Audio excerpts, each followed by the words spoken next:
We're at the very end of Mark chapter 12. We need to I just didn't quite have enough time Wednesday to get through the account here at the relationship to the treasury and the teaching that Jesus offers in relationship to that moment. And so let's cover that, talk about the questions real quick, and then we'll move into chapter 13, which is going to feel a little bit like a Revelation study for a little while, because it's got some things that we have to consider in relationship to some prophecy that Jesus is talking about there in Mark chapter 13. Mark takes a much simpler approach than maybe Matthew does, and so maybe we can kind of get a more concise and abridged version of the teachings of Jesus as it relates to those things. But we'll save that for when we get there. In Mark chapter 12 and in verse 42 is where I want to pick up. He stated here that and remember, there's been this series of questions, right? And the Pharisees come with the Herodians and they ask a question about paying taxes, and that didn't work. And then the Sadducees asked some questions about the resurrection, thought they had the perfect little scenario that would just completely eradicate any thought that the resurrection was real, and that didn't work. And then he deals with the scribe who has some pretty good questions, and they have a pretty good exchange that leads Jesus to actually say, well, you're not far from the kingdom. And so there's this series of events, and these are all within the last days of Jesus traveling from Bethany back into Jerusalem, and he continues to make that trek until ultimately he'll be betrayed and taken into Roman hands and ultimately crucified. And so that's the stage we're at in relationship to the history. And so they're there in the temple area, and there comes a certain poor widow there in verse 42, and she threw in 2 mites, which make a farthing. Not much in terms of monetary value. If you were to compare it to great monetary values, there's not a lot there. But it's a lot to whom? It's a lot to her. A lot is a relative term, generally speaking, right? Most ask a parent what's a lot of ice cream for a child, and ask the child what a lot of ice cream is for them. And those are 2 completely different concepts, right? A lot varies depending on the perspective. And for this widow, what she gave was tremendously sacrificial. And so that's the illustration Jesus will draw from in just a moment. So they've apparently been witnessing these things. You can almost kind of tell, right? Because they didn't have paper currency like we have. And so if somebody was going to drop some kind of coins or something of value into the treasury, you would hear it. You would hear it hit. And you would have a general idea whether it was a lot of coins or something heavy, or whether it was just a couple of mites. And so without even necessarily having to visually see the coin and know exactly what it was pretty obvious who was throwing in a lot of things of value and the 2 mites that get thrown in here. So he calls his disciples in verse 43, and he says to them, verily I say unto you that this poor widow hath cast more in than all they which have cast into the treasury. What's their reaction? That can't be, right?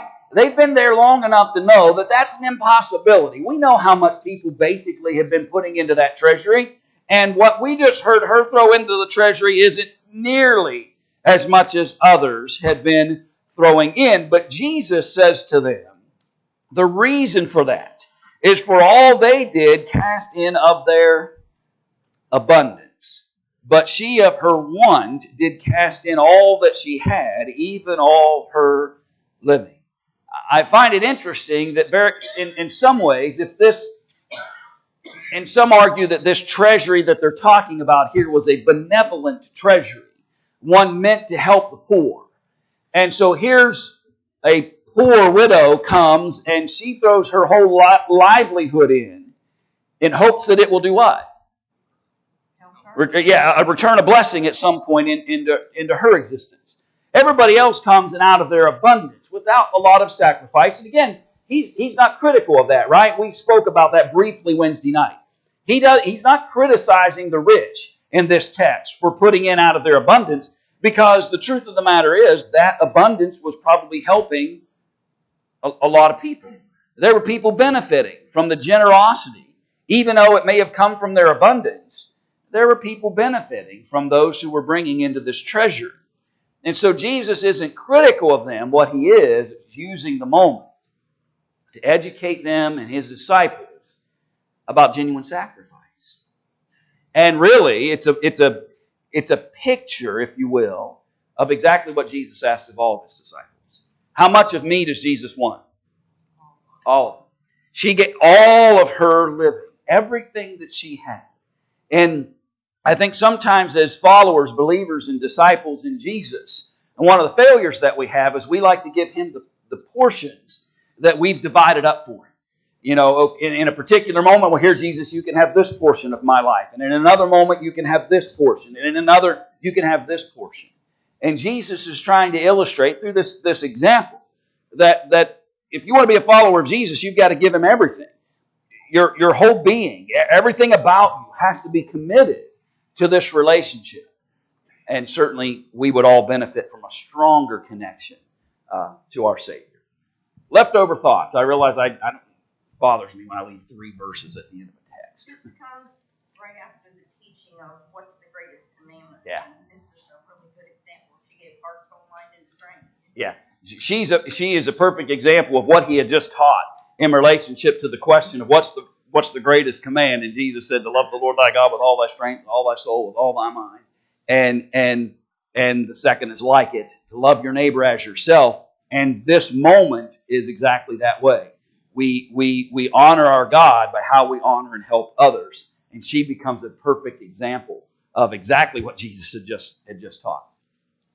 Is this, her doing this, an example of she had enough trust and faith that God would take care of her? Yeah. I think it's an extreme example of faith. That she's willing to risk, that's a poor term, but you understand what I mean, that she's willing to put in all that she has with a confidence and faith that God will carry her through this example. Yeah, go ahead, Bob. Basically, what it says there is the willingness of the individual, what he's giving you, that makes it acceptable. Yeah.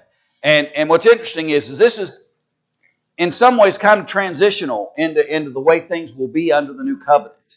Under the Old Testament, there were certain guidelines and laws that told them exactly what to measure out and how much of it to measure out and what they were to make, what they were to offer. But this was more of a free will treasury, if you will, and it's an example of what is to come. That God's expectations upon each one is not an amount; it's about the heart and soul and sacrifice of the individual. And Brian, we often kind of confuse the idea of sacrifice here. She didn't, at least from what I can tell, I don't believe she thought in her mind, I'm giving up something. She was offering something. We have this idea of sacrifice is like, if I want to lose weight, I have to give up potato chips and cookies, you know. I hope not, but go ahead. If I have to give up something in order to attain something else. And that's not the first century idea of sacrifice. When a Jewish individual wanted to worship God, they took an animal to the temple and surrendered that animal's life in offering to God. It wasn't giving up something, it was offering to God. And Romans 12, I think you read Wednesday night or made mention of, we are to be the living sacrifice that climbs on the altar and offers ourselves to God. Yeah. It's not about giving up something. Right. And that may be, and again, language is hard sometimes because we have certain concepts or certain definitions are conjured in our minds when we see certain words. And you're right, sometimes when we see sacrifice, we immediately assume that we're talking about having to give up, and it's almost a kind of compulsory thing. But whereas the concept of sacrifice, as it related to God, was more of not I have to give this up, but I'm willingly, this is yours, Lord. I'm giving this to you in honor of you. And that's a great illustration to remember as you go through this. And then you add Romans 12, we're the living sacrifice now. And the difference between a living and dead sacrifice is the living sacrifice can choose to leave the altar. And so we have to make a conscious daily decision to stay on the altar and continue to sacrifice our lives over to God. Okay, if you have your questions, again, we'll just run through them real quick. I'll show them to you on the screen if you don't have a copy in front of you, but just as a refresher, especially considering that it did take us a little while to get through chapter 12, maybe longer than we'd had with other chapters. But what parable introduces the chapter?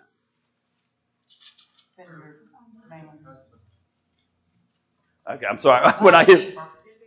Okay, there we go. Okay, so the vineyard, right? And that illustration of sending messengers first and ultimately his son. What was the implication? He sent all his prophets and then finally his son. Yeah, the messengers ultimately went through, but then ultimately the son comes. And what had happened in relationship to Jesus on the whole? Yeah, he's rejected by the Jews, just like those messengers and others had been. What did the Jews want to do after hearing this teaching? Lay hands on him. Yeah, they wanted to lay hands on him, but they knew what? Yeah, they feared the people. He's still popular enough at this point. There's not been any real charge laid against him that can hold much water. And so there's still a level of influence of popularity that they know they just can't go grab him and pull him away from people. That'll create greater challenges for them at this point. And so they restrain themselves because of the people. What question did the Pharisees try to trap Jesus with? Paying taxes. Sorry. Tribute, right, is the word that we see there, or taxes. And, whoops, am I writing on the wrong question? Let me bounce back up. There we go. So they came to pay tribute, or can we pay tribute? And what was his response? Render to Caesar what is Caesar. Yeah, and give to God what is God's. Again, not taking the bait, if you will, in relationship to that. Who brought the next question? Okay, that was the Sadducees. And who I'll never spell it right, so I'll abbreviate it. Who are they? Okay, they're a religious Jewish sect, and we generally attribute what basic two concepts to them that they didn't like? Resurrection and angels, right? Generally, that's how we think of them. Is they're the group that took issue with the idea of resurrection and angelic beings. There were more differences than that, but that's kind of how we narrow them down. And what was their question? Whose wife will she be? Yeah, right. They go back to the Old Testament law, right? So they're smart. So they go back to the Old Testament law and they say, hey, Moses said that if a man has a wife and they have no children, then that man's brother is supposed to take her and raise a child on his brother's behalf. Well, there was this lady and this guy, and they got married, and he died. And so the brother took him, and with no children, he died. No children, and he died, and whose wife will she be in the resurrection? Well, it's a perfectly logical scenario, right? No, it wasn't a logical scenario. And Jesus recognized that the intent behind what they're saying. And what was his answer? Yeah, those things aren't eternal. Those things aren't eternal. And what was there was a tremendous response he gave to that. What three men did he illustrate that with? Yeah, Abraham. He said, God says, I am the God of Abraham, Isaac, and Jacob. I am the God of the living, not the dead. Which the Sadducees would have embraced, that concept. And so Jesus basically says to them, you can't have it both ways. You can't deny eternity, eternal life for folks, the resurrection and those things connected to it, but also say Abraham and Isaac and Jacob are still alive. You can't have it both ways. And so he kind of leaves it at their feet in relationship to that. Who's the next group or representative to bring the question? Right, so scribe. And there's a specific scribe that seems to be kind of the focus, but there's more of them there because he interacts with them. And what was their question? Yeah, what's the greatest command of all? And what was the answer? Yeah, love the Lord thy God with all his strength, mind, soul, right? And they needed to appreciate that. What did Jesus, or what questions does Jesus ask? How is Christ the son of David? Yeah.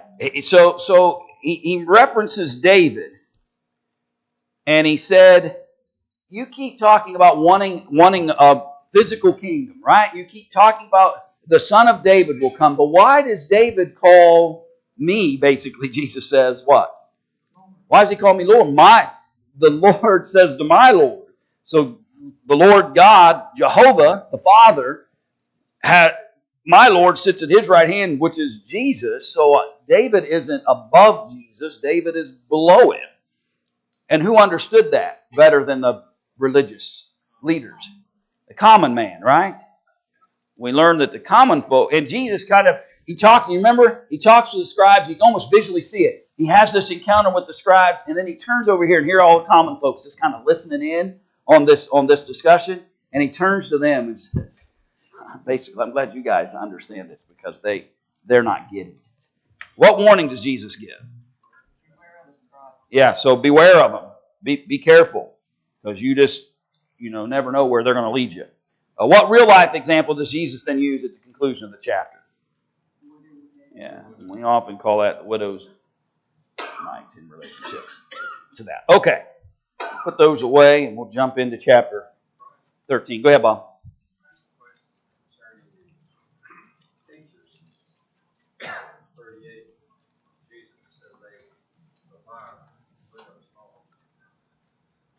Teachers not of the Levitical tribe, because one commentary I was reading is saying that the teachers did not receive a salary.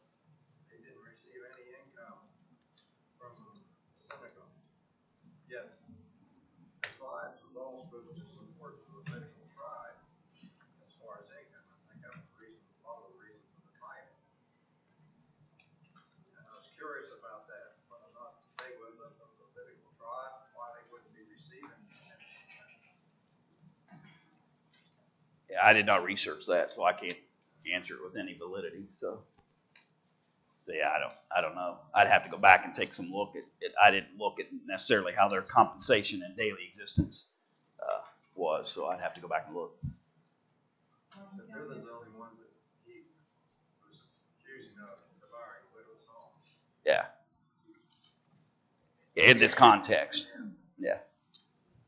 Can I ask a question Sure. about his wife should be in eternity? It keeps referring to she has no children, the second wife they had no children. What happened if there was a child involved? Did a brother still marry her or somebody else? Or no? Yeah, no, well, I'd have to go back again and take a look at the law, but if there was a child, the idea of that was she would need the assistance of somebody to care for her. And so if she had a child in the picture, the responsibilities would change in relationship to that. So if she had a child, I could be corrected on this. I have to go back and look at the law, but I don't believe the brother would have been obligated. If they had had a child, I do not believe the brother would have been obligated now, because it was the idea of promoting the ancestry, and so that they've already done that, and so again, I'm just going off memory of what I remember from the Old Testament law, but I'd have to go back and give you an accurate answer. And again, keep in mind they don't care. You know what I mean? At the end of the day, this question isn't about their legitimate concern about widows and how many brothers have to. That was a conjured, almost illogical straw man to try to downplay the importance of the resurrection. The issue at hand really isn't about really their concept of the law so much as just their attempt to create a crazy scenario to try to trap Jesus into saying something they could accuse him of. But I'd have to go back and look more detailed into the law. I didn't pursue that angle. All right, let's look at chapter 13.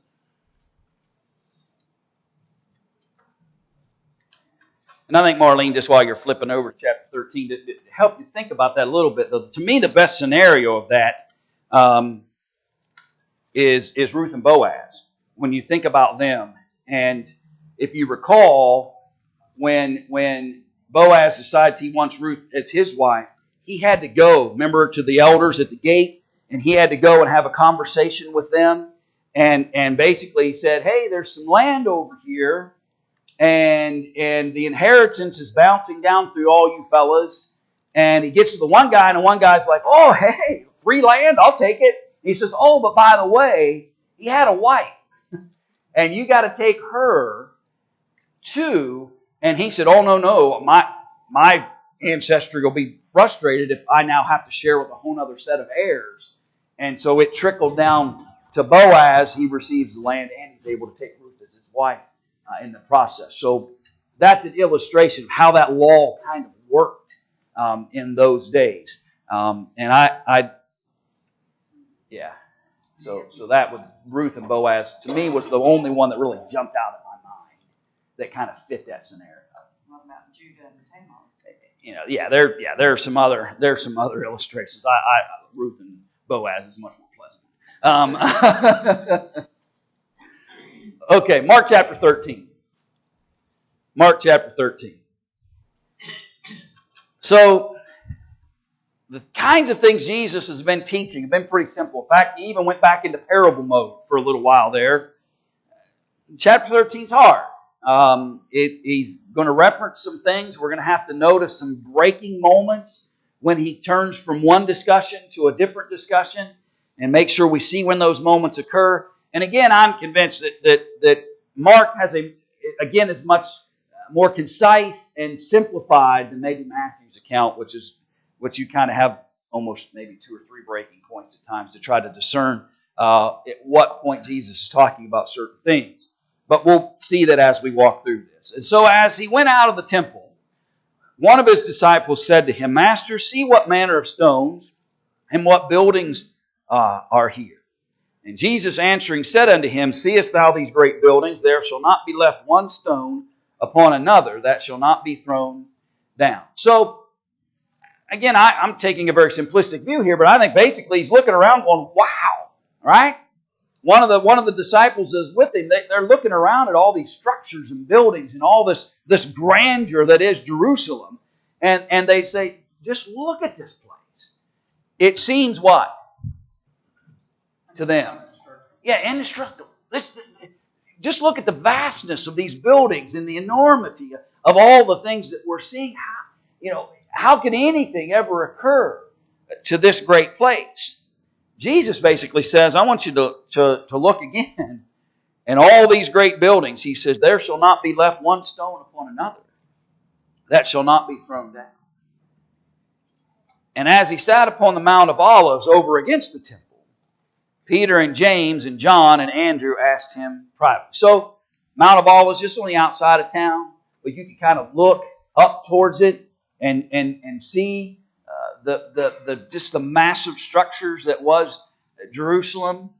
And basically Jesus looks at his disciples and says, listen, there's going to come a time where there won't be one stone left upon another. This great city, and as invincible and as powerful and as massive as it may seem right now, is going to be thrown down and destroyed. Yep.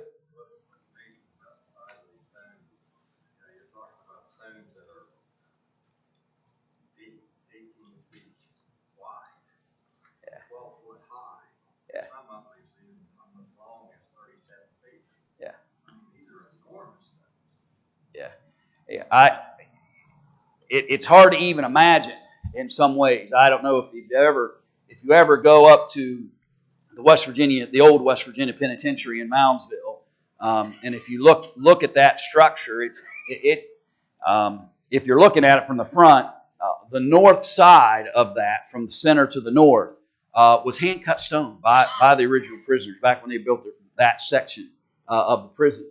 And I simply illustrate that to you because you look at those stones, you think, how in the world did they hand chisel all those stones and bring them to this location and build the structure, and now multiply that by enormous numbers? These are massive, massive structures here, in particular the temple in this location. So it's just mind-boggling that Jesus would even give the concept that all these structures and everything that they're seeing would just collapse on itself at some point. So Peter, James, and John, and Andrew this time, not always four. Generally you see three when you see these private moments, but this moment has Andrew with them. So they ask Jesus privately, "Tell us, when shall these things be? And what shall be the sign when all these things shall be fulfilled?" Now, Jesus is privately with these four men as this conversation is about to take place, but it's obvious they did what once they left that scene? With the knowledge. Yeah, they shared it. Okay. They shared it. Was a private conversation, if you will. It's not a group setting. There's not a large audience that might be troubled or confused by the things Jesus is directly saying. It's a private audience initially, and then that knowledge that Jesus imparts gets shared later with other individuals, and men like Mark ultimately record it for us as it relates to what happened in this conversation. So just keep that in mind. I say that because you might wonder, well, of all the simplistic things Jesus had been teaching and saying to the masses and the large audiences, and now he goes on this path, and it just seems almost, why this stark contrast between the simplistic and the challenging? Well, remember, it was a 5-man conversation, as far as I can tell, that has this happening in this moment. And then that knowledge is then later disseminated among the people. So you talk differently, right? You do that too. If you're in a 4 or 5 person conversation and all of you have a vested interest in whatever the subject matter is, you may discuss it differently than if you were in an open audience where the interest in that particular thing may not be as vast. You might simplify that. And so Jesus begins to speak in verse 5. "Take heed lest any man deceive you." To me, that's a crucial thought to take to heart before you ever start reading any of the rest. The conversation that's about to occur is about making sure you're ready for things that might try to draw you away through deception into believing something that is untrue. And so there are going to be events that occur, and people are going to try to ascribe certain details to those events. And Jesus tells these immediate disciples, don't be deceived by all of it. Be wary that there's going to be all kinds of stories that occur and all kinds of fascinating, wonderfully described events and how people believe they're interconnected to all kinds of things. Be careful lest anyone deceive you guys into believing that. For many shall come in my name saying, what? I am Christ, and shall deceive many. So, when certain events begin to happen, and people begin to look for explanations, there are going to be folks that come out of the woodwork who try to portray themselves as the Christ. By the way, that's not unfounded. That had already been occurring. There were already those prior to Jesus who staked those claims. There were people that were contemporary that they had to deal with, and there's still going to be those who come later who are still going to be claiming that they're the Christ. And so he looks at his immediate disciples here and says, listen, you need to solidify yourselves in your convictions as it relates to me as the Christ. Because when certain events begin to unfold, all kinds of guys are going to come out and say, no, I'm the Christ. I'm the Christ. Or I'm Jesus again, and I've got new information for you. Jesus says, beware of that. It's going to come. And lots of people are going to be deceived by it. He said in verse 6. You're going to hear of wars, rumors of wars. But don't be troubled. Be ye not troubled. For such things must needs be, but the end shall not be yet. When people have trouble understanding or explaining what's happening, what do they tend to do? We tend to speculate, right? And we try to fill in the gaps. And really, the truth was right here in this little narrow band. But because people were confused by the events that were occurring, they were challenged by the things that were happening. And now all of a sudden, what happened to be a fish that was 6 inches long is now 6.5 feet long, right? Because we're not satisfied with the simple. We've got to extrapolate and speculate and draw it way out here where it never was. And so he says, you're going to hear about wars and rumors of wars. Don't be troubled by that. Those things are going to happen, Jesus says. But that doesn't mean the end is near. Every time there's a global battle in the Middle East, what do we hear? The end's coming. Isn't that interesting? Jesus said the very thing. He says, you're going to see certain events come. Now keep in mind, He's talking to them as it relates to the coming of the destruction of Jerusalem. There's some specificity here. I'm illustrating from what He's saying. But it continues to happen. When people hear about wars and rumors of wars, or they see certain events, they try to isolate and say that absolutely has to mean this. And Jesus is cautioning about that. Be careful about making overly precise assumptions about events, because there's going to be a lot of them that come and go. For nation shall rise against nation, kingdom against kingdom. There shall be earthquakes in divers places. There shall be famines and troubles. These are the beginnings of sorrows. They're going to come and go, come and go, come and go. Kingdoms against kingdoms, famines, earthquakes. Just lots of things are going to occur. But take heed to yourselves, for they shall deliver you up to councils, and in the synagogues ye shall be beaten, and ye shall be brought before rulers and kings for my sake, for a testimony against them. And so there are going to be all kinds of world events. There are going to be all kinds of specific challenges that they beset you with. You're going to be delivered up before councils and rulers and synagogues. You're going to be punished for preaching and teaching the Christ. And he said those things are all going to be part of the spread of the gospel in verse 10.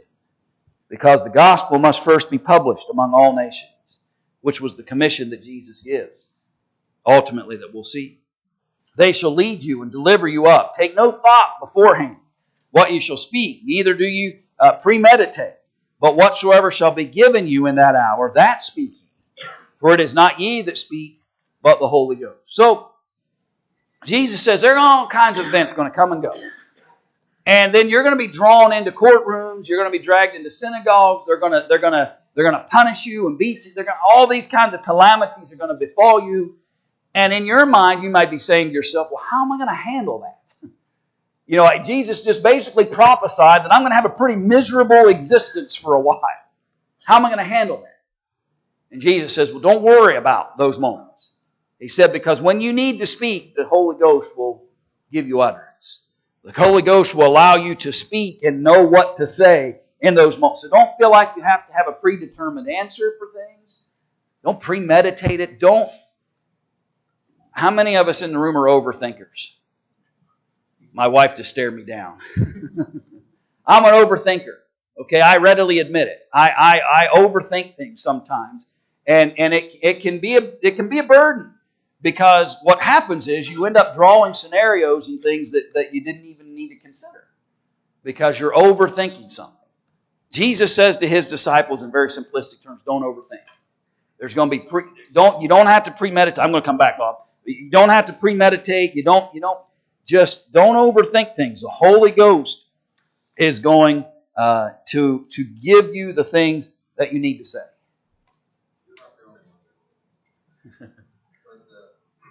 Going back to Matthew 24, Nate, it refers to sorrows that have come, and there they reference them as birth pains prior to the Messiah.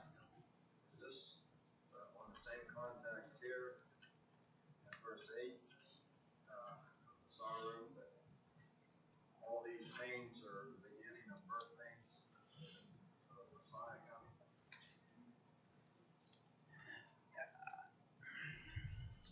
There are separate contexts, and I have to be careful not to try to intermingle the two.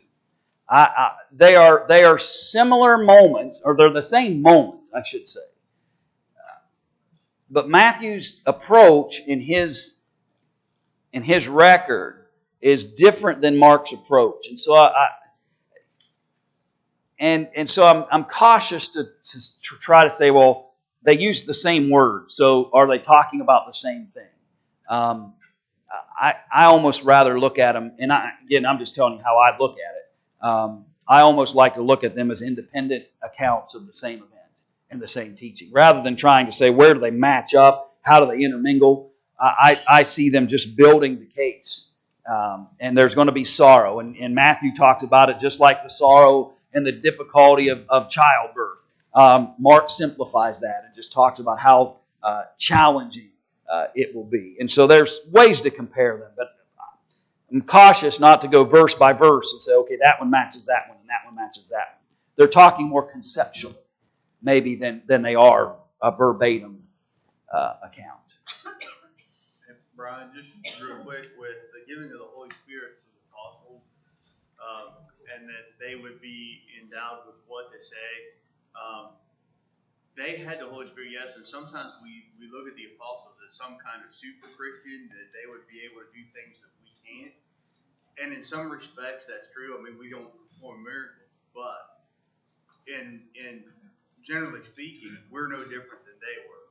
You know, we have the written word. We can be just as strong, just as faithful, there was really no difference between them and us. Yeah, they were, many of them, just as common as anybody in relationship to their backgrounds and so forth.